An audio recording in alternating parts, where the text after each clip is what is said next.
The Galactic Council mocked the unarmed human guards until the truth was revealed. The needle drone was already in the air before anyone in the grand deliberation hall noticed it. I noticed it. I had noticed it 4 seconds before it launched, when the delegate from the Kreth sovereign seated in the far left gallery shifted his body weight to his right side and angled his ceremonial robe just slightly away from the security scanner mounted near the entry arch.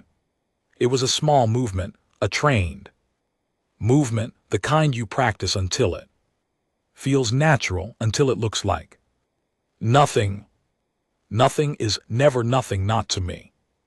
My name is Kale Harrow. I'm a senior guard, Human Protective Division, assigned to the Grand Deliberation Hall of the Galactic Council. I have held this post for 6 years. I am 31 years old, 189 cm tall, and on the morning this story begins, I was wearing a plain gray uniform with no markings except a small circular pin on my left collar, a pale blue circle, the universal symbol of the Solace Accords, which humanity signed 104 years ago. I carry no weapon. I have never carried one on this post, neither does my partner Owen Marsh, who was standing 12 ft to my left when the drone launched. The hall was full. It was always full.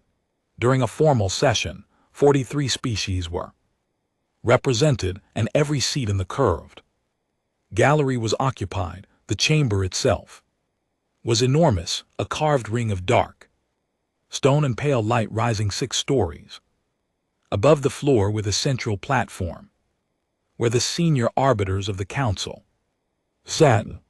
The acoustics were designed so that even a whisper from the floor could be heard clearly at the highest gallery. Every sound carried, every motion was visible, which is why when the Kreth ambassador in the 3rd gallery began laughing, everyone heard it. He was not trying to hide it. He was leaning toward a colleague, gesturing toward Owen and me, and his translator Chip was projecting his words at a conversational volume into the general frequency. I heard every word. Do you see that? He said. 2 human guards, no armor, no weapons, not even a blade. His colleague made a sound that the translator rendered as a low, rippling chuckle. I heard they gave up all weapons under the Solace Accords. I thought it was a political gesture. I did not realize they meant it literally. They sent us children, the ambassador said, soft, unarmed children to guard the most important political chamber in 12 star systems.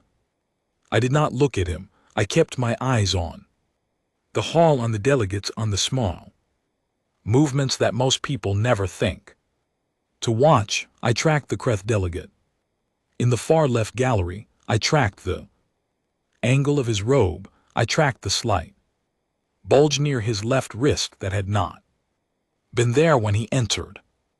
Owen had not moved either. He was standing in his spot, hands loose at his sides, face forward. From the outside, he probably looked bored. He was not bored. Owen was never bored. He told me once that standing in a crowded room felt like standing in a stream, information flowing past you constantly, and your only job was to feel the current change. The ambassador was still talking. Other delegates had picked up the thread now. I could hear laughter from 2 other galleries, polite and not so polite. Someone called out in a language my translator did not catch, but the tone needed no translation.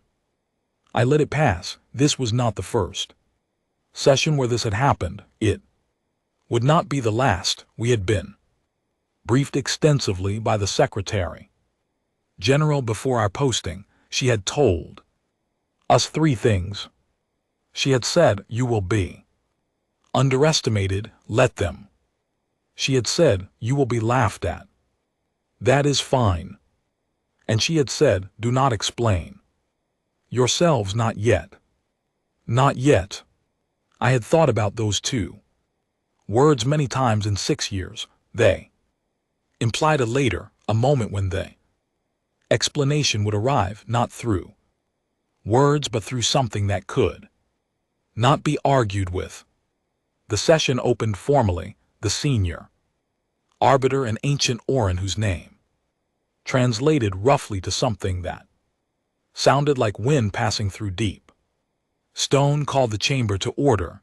The Orin were the oldest species on the council. Their current eldest member was estimated to be over 10,000 years old.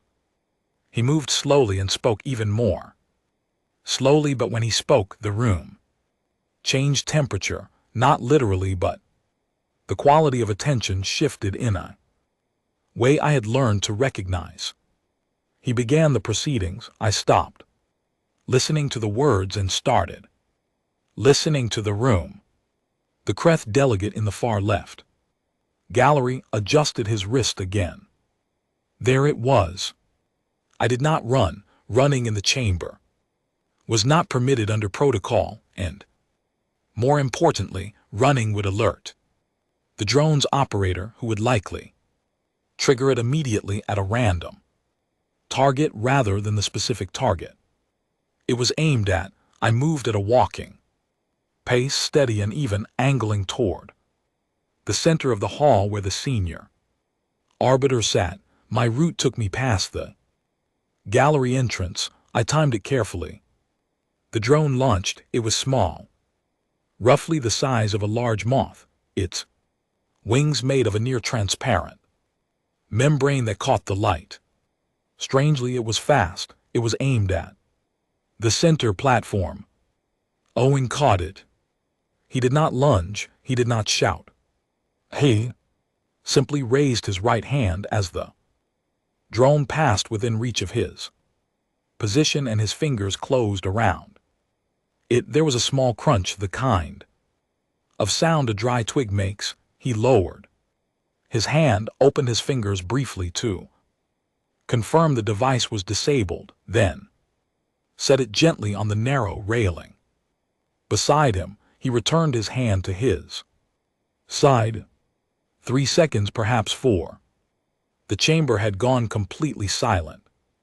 Every delegate, every arbiter, every aide and translator and observer in that vast stone ring had stopped moving. The Kreth ambassador in the third gallery had stopped laughing. The Orin elder had paused mid-sentence. Even the ambient sound of the building's environmental system seemed to have quieted, as if the walls themselves were paying attention. Owen stared straight ahead. He did not look at the drone. He did not look at the crowd. He looked at the hall, at his job, at the space he was responsible for. I had reached the railing on the opposite side of the platform. I stood there watching the far left gallery. Kreth delegate with the wrist device had not moved. He appeared to be deciding something. He looked at me. I looked at him. He made the decision to remain still. Good choice, I thought. The silence held for a long moment. Then the senior arbiter's voice came through the chamber, unhurried and dry. "The session will resume," he said. And it did. But the laughter had stopped, and the way people looked at Owen and me was different now. Not friendly, not warm, but sharply attentive, in the way that prey animals become attentive when they realize they have badly misjudged what they are sharing the room with. I went back to my position. I folded my hands behind my back. The session continued. 43 species sat in their galleries and debated trade routes and border agreements and resource rights. And outside in the long corridor, 6 more human guards held their posts. Without a sound, we stood in our gray uniforms with our pale blue pins and no weapons at all. The hall was very quiet for the rest of that session. That was the first day. There were many more to come. 3 days after the drone incident, the Vale Intelligence Division submitted formal information request to the Council's Public Records Bureau. I found out about it the same way I found out about most things. I was standing in the room when it happened. The Vale are a precise species. They do not act on instinct or impulse. Every action they take has been filtered through layers of calculation that would make most species exhausted just to contemplate. When they decided they wanted to know something about humanity, they did not ask informally. They pulled the full public record, requested a council-authorized translation, and arranged to have it read aloud during the midday recess, one of the smaller briefing chambers adjacent to the main hall. I was on recess rotation that day. Owen was covering the main floor. I was walking the outer corridor when I passed the open door of the briefing room and heard my own species being discussed. I stopped. I leaned against the wall. Beside the door, I listened. The Vale intelligence officer reading. The file was named something my translator rendered as a sharp clicking sound followed by a falling tone. I thought of her privately as Kala because it was the closest approximation I could manage. She had 4 eyes arranged in a diamond pattern on a smooth face, and her voice was extremely even. The kind of voice that sounds like it has never been surprised by anything. She was reading from humanity's public military record. The Solace Accords, she said, were signed 104 years ago following the final cessation of the second expansion conflicts.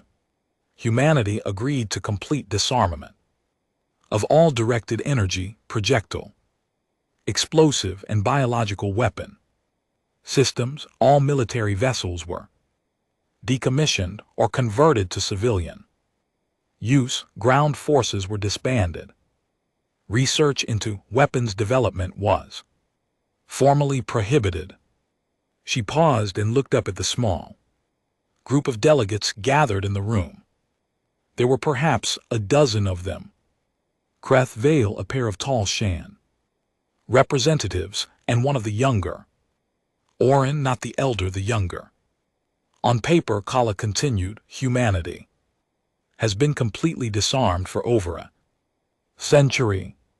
Their current standing forces consist of what they term the Human Protective Division, which serves as a ceremonial guard for council facilities in certain diplomatic locations. This division carries no weapons of any kind. A Creth delegate made a sound of amusement. We know we saw what we saw, Kala said with the precise flatness of someone making a distinction. Was one of them catch Class 4 assassination drone in midair with his bare hand without appearing to exert any significant effort. That quieted the room somewhat. The public record does not explain that, she continued. The public record describes humanity as a post-conflict pacifist civilization with no military capability. What we witnessed 3 days ago does not fit that description. I want to understand the discrepancy. They got lucky, the Creth delegate said. The drone's flight speed was 140 km/h. Kala said its trajectory shifted twice before it was intercepted. The interception required a predictive calculation of approximately 40 milliseconds of advanced reaction time. above the maximum recorded reaction capability of any known biological species in the Council's database. Another pause. I want to understand the discrepancy, she said again. I pushed off the wall and kept walking. I had heard enough to know that the right questions were starting to form in the right minds. That was fine. Questions were fine. The Secretary General had been very clear about what we were not permitted to do. We were not permitted to volunteer information.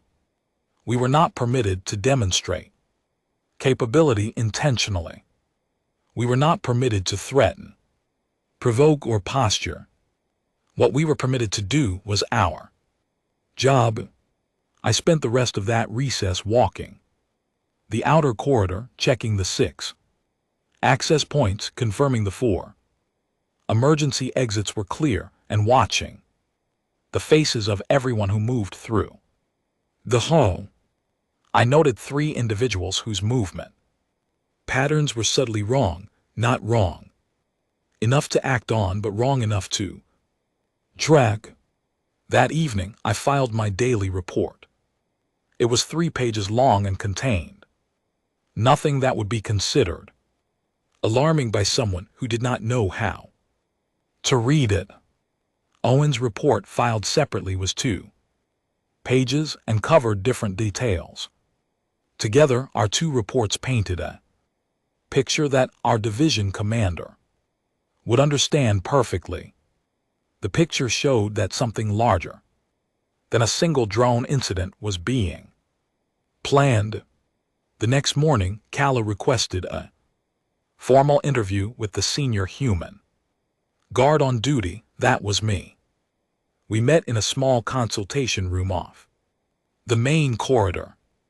She sat across a narrow table from me and placed a data pad face down between us in a gesture that I had learned meant she was setting aside prepared questions in favor of direct ones.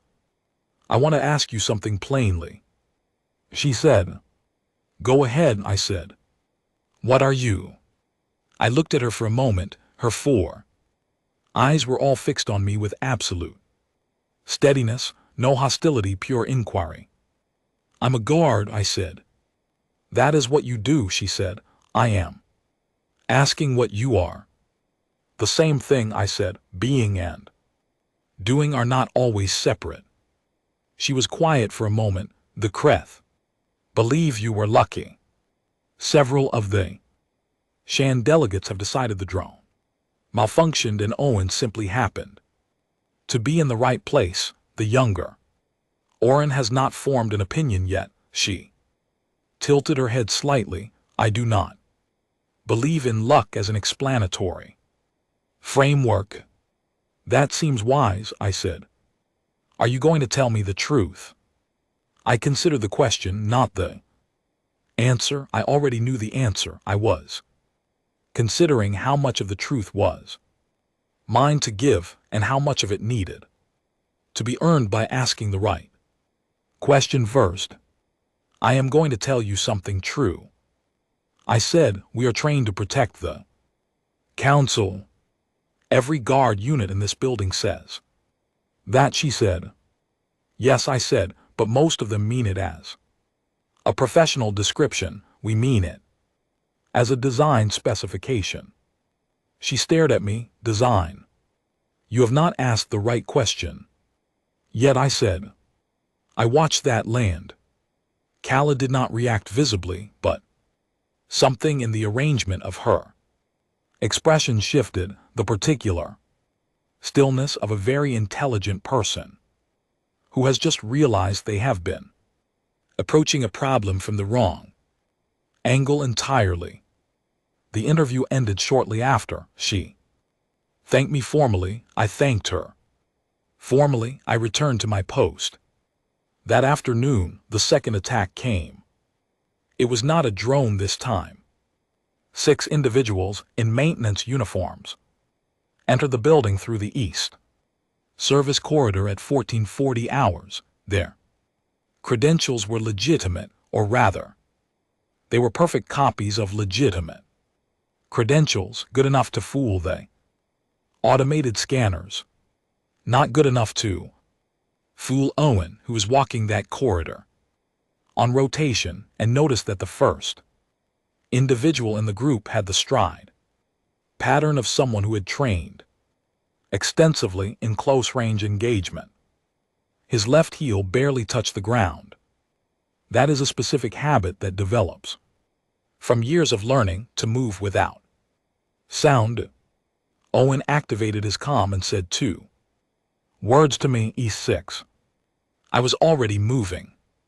The 6 individuals split up at the first junction. 2 went toward the main hall, 2 went toward the arbiter's private chambers, 2 came toward me. I took care of my 2. The details are not complicated, but they would take longer to describe than they took to happen. When it was over, both individuals were secured, and I was calling for counsel, medical personnel to check them for injuries. Neither was seriously hurt. Owen handled his 4 in the same amount of time. We compared notes afterward. He had been mildly impressed with the 4th one, who had apparently anticipated his approach more accurately than the others and made him work a little harder. Owen described it the way someone describes a mildly challenging puzzle, fondly almost. We filed a joint incident report. It was 6 pages. Our division commander read it and replied with 2 words, "Well done." The council was formally notified. The attackers were transferred to a secure holding facility. Their identities were not immediately clear. The credentials were so deeply fabricated that it would take the Vale Intelligence Division several days to untangle the origin. That evening, I stood at my post in the main hall and listened to the delegates talk to each other in the galleries above me. The Kreth ambassador had not made a joke since the morning of the first day. He watched me now with an expression I recognized from my training briefings, the specific look of a predator that has encountered something it cannot immediately categorize. I found that look very satisfying. I would not have told you so at the time. I kept my face neutral, my hands at my sides, my eyes on the room, but quietly, in the part of me that does not need to perform calm because it genuinely is calm, I was satisfied. The right questions were getting closer. On the 5th day of the session, the Vale Intelligence Division filed a formal biometric review request with the Council's medical authority. They wanted to scan Owen and me. It was within their legal right under the Guest Security Transparency Clause, which gave any species the right to biologically verify the physical profile of guards operating within shared Council space. We consented without hesitation. That had been anticipated. We had been told to consent. The scanning took 2 hours. The Vale sent their senior biologist, a careful, methodical individual I thought of as Pern because his name sounded vaguely like wind against something hollow, along with 3 assistants and a portable assessment array that they set up in the consultation room with great precision. I sat in the scanner. I let it run. I breathed normally. Pern watched the readouts in silence for a long time. Then he asked his assistants to recalibrate the array. They did. He ran the scan again. He looked at the results again. Your bone density, he said carefully, is registering at approximately 3.4 times the expected average for a human male of your size and age. Yes, I said. Your baseline neural conduction velocity is outside the range our equipment was calibrated to measure. I Cannot give you an exact figure. I understand, I said. Your cardiovascular output at resting is comparable to a Kreth warrior in moderate exertion. That sounds about right, I said. He looked at me over the top of the scanner. How? And there was the edge of the right question, not quite there yet, but close. We worked at it, I said. He waited, clearly hoping I would continue. I did not. He made notes. He scanned Owen next. Owen's results were similar with some variation. Owen's reaction processing was slightly faster than mine, but my structural density was higher. We had different strengths. That was intentional too. Pern spent an hour reviewing his notes after the scans. Then he asked if he could ask me 3 questions informally. Outside the official record, I said. Yes. Did you do this willingly? He asked. Every person in my division chose this path freely, I said. The program is voluntary. It has always been voluntary. How long does the program take?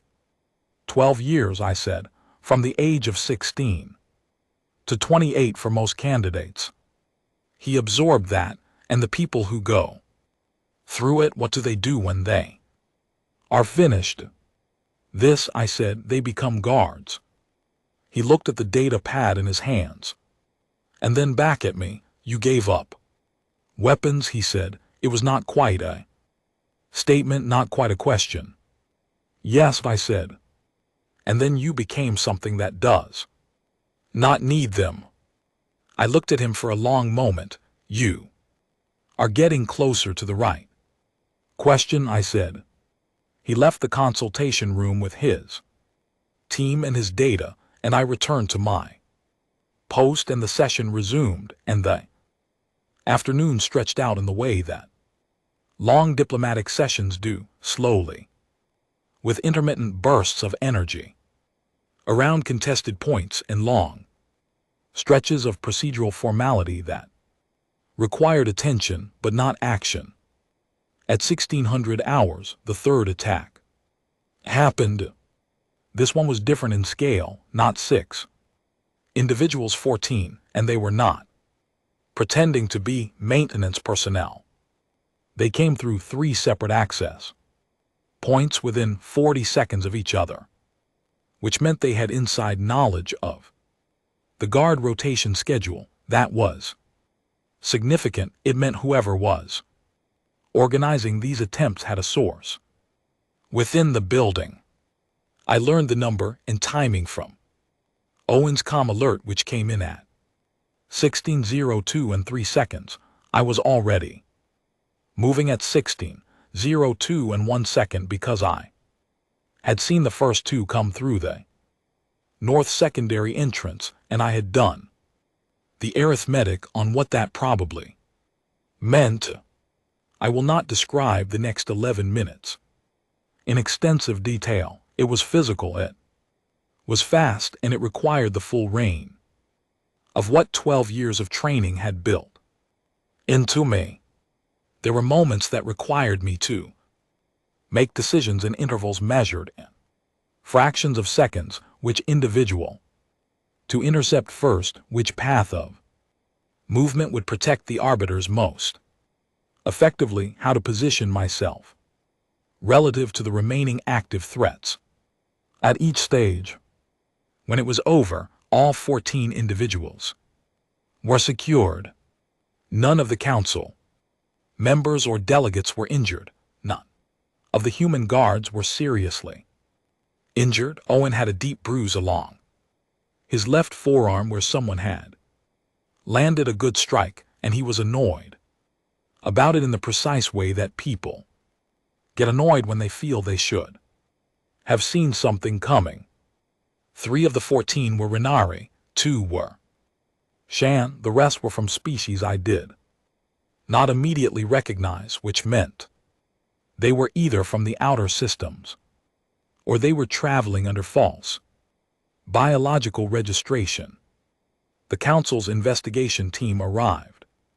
Within minutes of my all-clear signal, I stood in the North Corridor, which was quiet now, and made sure every individual was properly secured and that the medical team had what they needed, and then I straightened my gray jacket, checked that my pale blue pin was still in place, and walked back to my post in the main hall.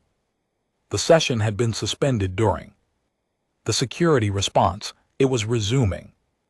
As I re-entered, the galleries were full of delegates who had spent the last 11 minutes hearing things they could not fully interpret through the sealed chamber doors, and now they were watching Owen and me walk back to our positions with expressions ranging from careful neutrality to something that looked very much like unease. The Kreth ambassador looked at me the way you look at something when you finally realize you have been using the wrong category for it entirely. I stood at my post. I put my hands behind my back. I looked at the room, at my job, at the space I was responsible for. Kala was seated in the Veil Gallery. She was watching me with those 4 steady eyes, and I could see that she was finally asking herself the question she had been approaching from every other direction for 5 days. Not what are they allowed to do? Not what do they carry? Not what happened to their weapons? The right question, the real one. What did they do to themselves? I did not smile, but inside, in that quiet place, something settled. We were almost there. The eldest Orin counselor asked for a private session on the 6th morning. He requested that it include the 2 senior human guards on duty, the Veil intelligence lead, and no one else. The Council's procedural authority granted the request within minutes of its submission. When the eldest Orin requested something, the procedure moved quickly. He had been on the Council before some of the current species had developed written language. We met in a room deep in the building's core, a small space with curved stone walls and a low circular table. The Orin elder moved like water that had decided to take a temporary human shape. Slowly, with absolute certainty of every movement, he lowered himself into his seat and was still for a long moment before he spoke.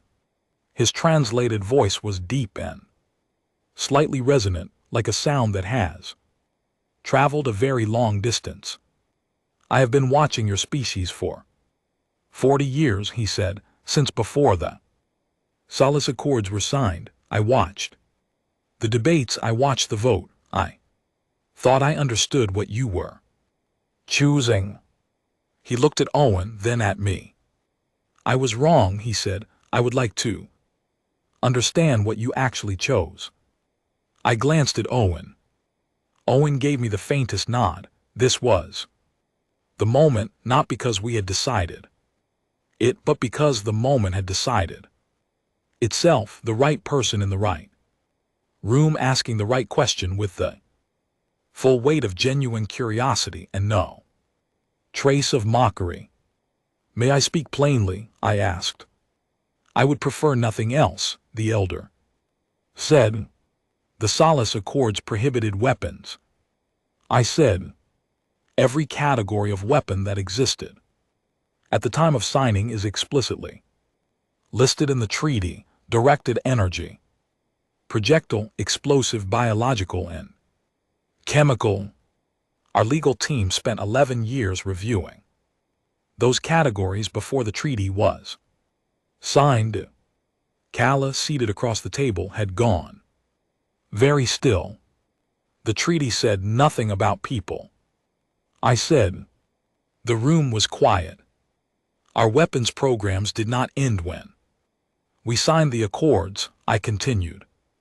They changed direction. Every researcher, every engineer, every program that had been working on external weapons technology was Redirected, we did not give up the pursuit of capability, we gave up the pursuit of external capability, we turned inward. Explain inward, the elder said. Voluntary biological engineering, I said, open source, democratized and available to any citizen who chose to enter the program, not secret, not hidden. The research is published. The results are published. Anyone who pulled our medical journals from the last century could have seen it. We pulled your medical journals, Kale said. We did not know how to read what we were seeing. Most people do not, I said. Changes are incremental. Each generation of the program produces small improvements over the last, century. Small improvements compound. I paused and let that land before continuing. The program begins at 16, I said. Candidates go through a structured 12-year process. Physical, neurological, and cognitive development, guided and supported by the best medical science we have produced in a century of focused research, nutrition, movement, recovery, cognitive training, environmental adaptation. Every element is refined continuously. We have had 100 years of refinement. The Orin elder had not moved during this. He was watching me with an attention that felt geological, the attention of something that has watched enough time pass, that it has learned to notice the shapes of things before they become obvious to others. The people in your division, he said, all of them, every guard in the human protective division completed the program, I said. There are 412 of us currently active. Worldwide, every one of us chose this. Every one of us went through the full 12 years. Owen spoke for the first time. The washout rate is significant, he said. About 60% of candidates who begin the program do not complete it, not because they fail. The program does not work that way, because they find other things they want to do with their lives, and we encourage that. The program is not a trap. Nobody is required to finish. But those who do, Kalen said slowly, are what you two are. Yes, Owen said. The elder leaned forward very slightly. You are not hiding this. No, I said. The information exists in your public records. Yes. And no one looked. I considered how to answer that. Honestly, people looked, I said. Our medical progress was noted and commented on in several interspecies academic journals, but the framing was always the same: humanities, post-conflict wellness programs, human longevity research, human athletic development. Nobody connected the pieces because nobody was looking for the picture they formed, because we believed the Accords told us the full story. Kalen said. She was not pleased, not with us, with herself. The precision of a veil intelligence officer running up against a gap in her own framework was an uncomfortable thing to watch. We believed you had disarmed, and that was the end of the analysis. You believed the weapon was the gun, Owen said quietly, not the hand holding it. Another silence. This one was different. Not shocked, not offended, something older and more complicated than either of those. The silence of a very long assumption being taken apart and examined. The Orin elder spoke. The Kreth will argue that you have violated the spirit of the Accords. They may, I said. The legal division has already confirmed. The letter of the treaty is intact. Kalen said. She had apparently been reviewing this before the meeting. There is no clause that covers Biological self-modification.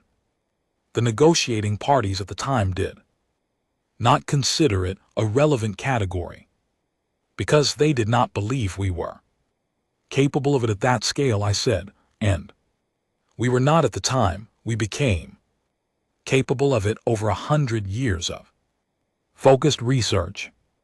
The elder was quiet for a long moment.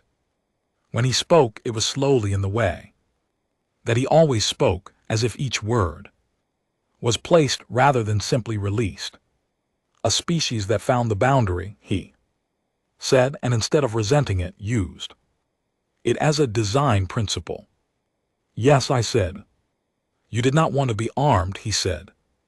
You wanted to be safe, and you decided the most reliable path to safety was not to carry a weapon that could be taken, destroyed, or outlawed. It was to become something that could not be reduced. I had never heard it put quite that way. I thought about it for a moment. That is one way to say it, I said. Is it accurate? Mostly, I said. We also thought it was more interesting. Owen made a small sound that might have been a laugh, contained quickly. The elder looked at him, and then at me, and something in his ancient face shifted in a way that I could not precisely name. Not amusement exactly, but something adjacent to it. The recognition of a quality he had not expected to find here. The council will hold an emergency review session this afternoon, he said. The Kreth bloc has formally requested that humanity be reclassified under the Defense Compact. It will come to a full vote. We know, I said. You are not concerned. I thought about the right way to answer that. We are guards, I said. Political outcomes are not our area. Our area is the room we are standing in. The elder looked at me for a long time. You are either very confident, he said, or very wise. We are very trained, I said. He made a sound that his translator rendered as neutral, but which sounded to me like something warmer. He rose from his seat with that slow, certain motion and left the room. Kala gathered her notes. At the door, she stopped and turned back. The Solace Accords, she said, did your legal team really spend 11 years analyzing the language before you signed? 14, I said. 11 was the optimistic estimate. She looked at me for a moment, then she walked out without another word. Owen and I sat in the room for a moment after they had gone. That went well, Owen said. It went exactly as expected, I said. Same thing, he said. We stood up and went back to work. The vote was scheduled for 1700 hours. By 1400, I knew the fourth attack was coming, not because I had received intelligence about it, not because someone had tipped us off. I knew because of the pattern. 3 attempts in 6 days, each one larger than the last, each one better resourced. The people behind this were not going to stop. They had too much invested, and the vote represented a deadline. If the council voted to classify humanity under the Defense Compact, it would trigger a set of legal protections and oversight mechanisms that would make further operations inside council facilities dramatically more complicated. Whoever was behind this needed to succeed before 1700.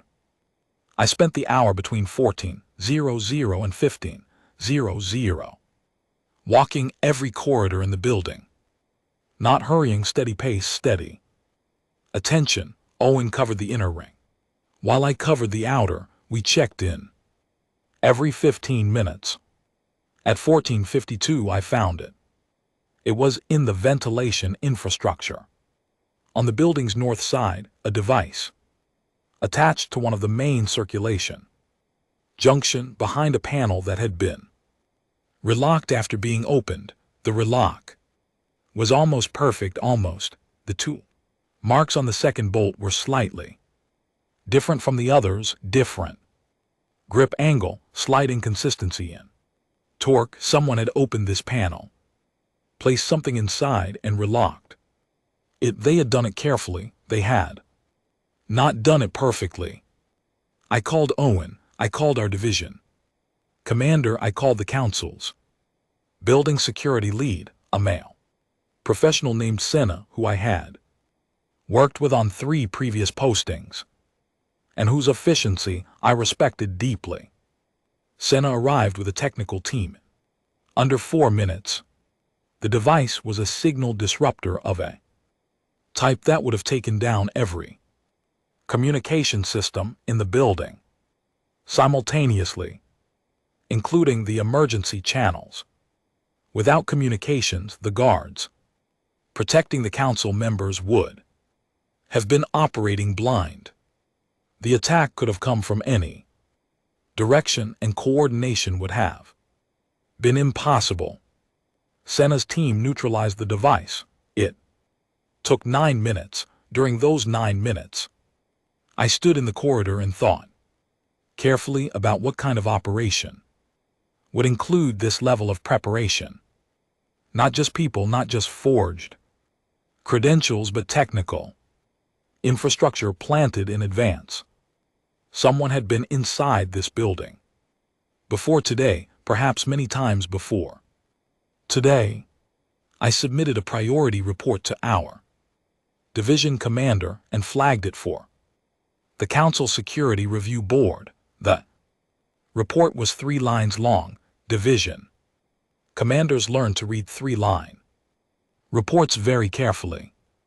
The response came back in 2 minutes. All human guards to elevated readiness posture. That was 16 people inside the building and 6 at external posts. We adjusted positions without any visible change in behavior. Nobody watching from the galleries would have noticed anything different. That was the point. At 15:40, the delegates began filing into the main hall for the vote session. At 15:44, the attack began. All 4 entrances to the main hall simultaneously. Not a distraction at one point and a real push at another. All 4 at the same time, with teams that were coordinated by a signal that must have been prearranged because we had the communication channels locked down. They had prepared for that too. 11 individuals at the north entrance, 9 at the south, 7 at each of the 2 side entrances, 34 total. It was the largest coordinated security action in the grand deliberation hall's recorded history. I was at the north entrance. I will not tell you it was easy. It was not easy. These individuals were trained and prepared, and some of them were very good at what they did. There were moments during those next 14 minutes where the situation required the absolute edge of everything I had spent 12 years building in myself. Not just the physical capability, but the decision-making, the pattern reading, the ability to process 4 simultaneous threats without losing track of any of them. 12 years is a long time. 100 years of refinement is a very long time. We held every entrance. Owen took the south entrance with 2 other guards and managed 9 individuals in the time it took me to manage 11, which meant he finished earlier and redirected to assist at the west side entrance, where one of our newer guards was holding well, but was facing an unusually capable opposition. Owen's arrival ended that engagement quickly. By 16:04, all 34 individuals were secured. The main hall had not been breached, not one delegate, arbiter, or Aid had been touched. I straightened my jacket. I checked that my pale blue pin was still in place. I walked back to my post. The hall was absolutely silent as I entered. Every face in every gallery was turned toward me, the Kreth ambassador, the veiled delegation, Kale among them, her 4 eyes tracking my movement with an expression that had passed entirely beyond her usual careful neutrality into something I could only describe as solemn. The young Orin, who looked like he was reassessing a very large number of things very quickly. The Shan representatives, the delegates from the outer systems, many of whom had never seen a human up close before this session. Owen entered from the south corridor few seconds later and returned to his position. He had a small cut on his right hand that he had wrapped with a strip of material from his jacket pocket. He tucked the wrapped hand behind his back.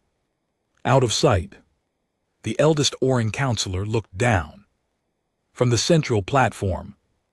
The session will come to order, he said. We will proceed to the vote. The Kreth block moved for the defense compact classification immediately.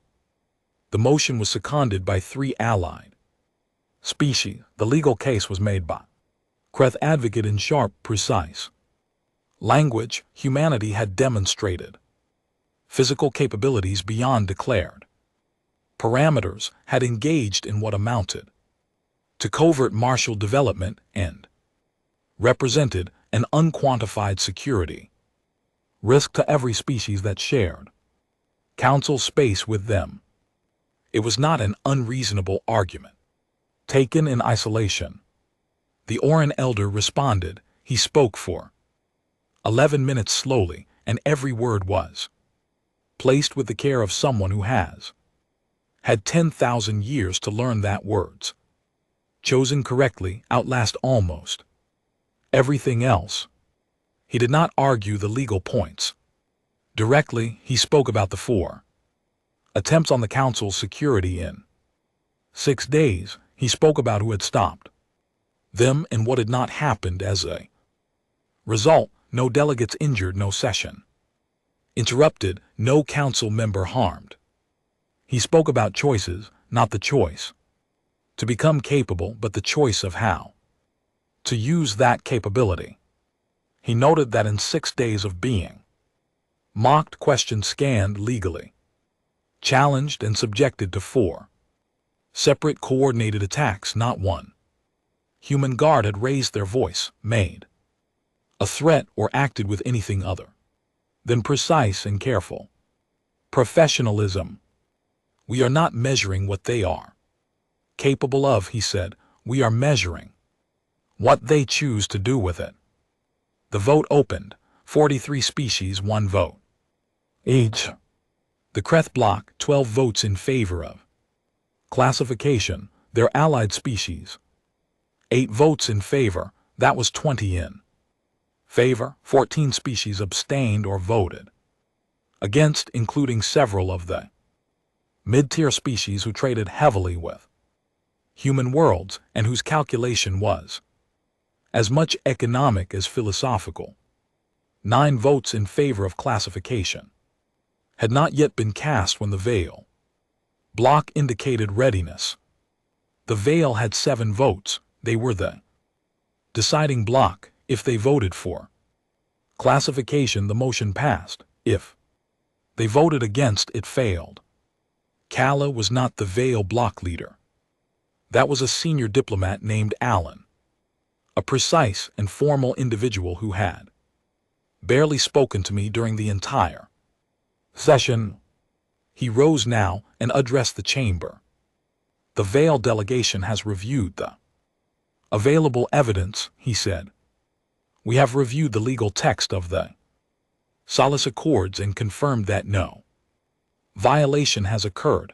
We have reviewed the physical evidence from the 4 security incidents of this session. We have conducted formal and informal Interviews with the human guards on duty. He paused.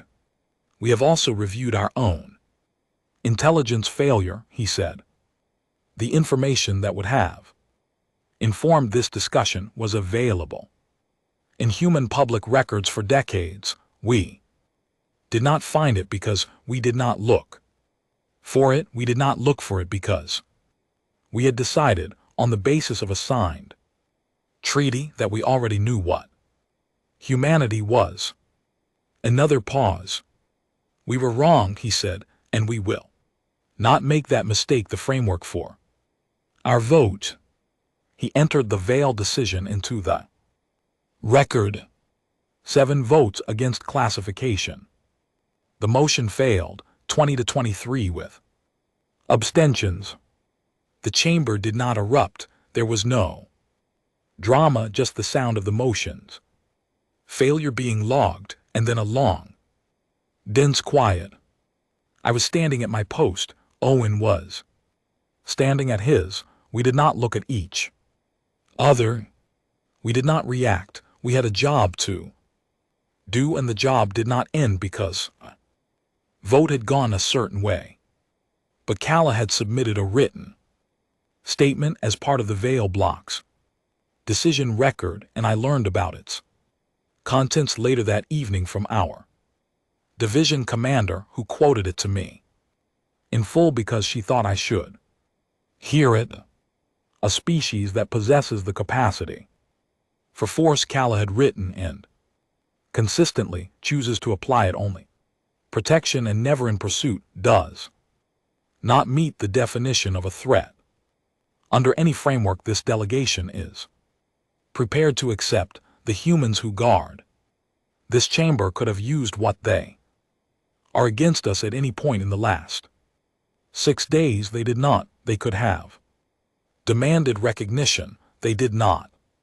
They could have made their capabilities a source of leverage. They did not. They stood at their posts in their gray uniforms with their small blue pins, and they did the job they came to do.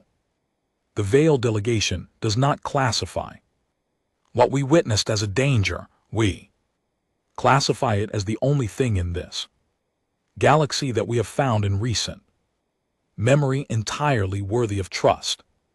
I read that statement 4 times that night alone in the small corridor room where we kept our gear between shifts. Then I folded the copy my commander had given me, put it in my jacket pocket, and went back to my post for the evening shift. The hall was quieter now. The session had officially ended for the day. The cleaning teams were moving through the galleries. The lights had been turned down to maintenance level, casting everything in a softer glow. Owen found something on the narrow railing beside his usual post and waved me over. Someone had placed the crushed drone from the first day on a small metal stand, the kind used to display significant objects during council proceedings. There was a tag attached. He read it to me. Logged as a historical artifact, he said. Entry date, session date. Description: device neutralized by human guard during session. He looked at it. For a moment, they put it on a stand. Apparently, I said. That's embarrassing, Owen said. I think it's funny, I said. He considered this. It is a little funny, he admitted. We stood there for a moment looking at the small crushed thing on its little stand, which had once been a fast and deadly piece of technology and was now a curiosity, a footnote, something that had tried to be significant and had instead ended up as evidence of something it had not intended to document. Then we went back to our posts. The hall was large and quiet around us. The stone walls held the last of the day's warmth. Outside in the long corridors, 4 more human guards were walking, their routes in gray uniforms and pale blue pins steady and unhurried, watching everything in, saying nothing. Tomorrow there would be a new session. New delegates, new debates, new details to track and threats to calculate. The council would continue its slow, complicated work of managing 43 species across 12 star systems, and Owen and I would continue to stand in the room where that work happened and make sure that no one in it came to harm. That was the job. It did not ask for recognition. It did not need to be impressive or historic or understood. It just needed to be done, and done well, every single day by people who had spent 12 years making themselves into exactly the right instrument for exactly this purpose. I put my hands behind my back. I looked at the room. I kept watch.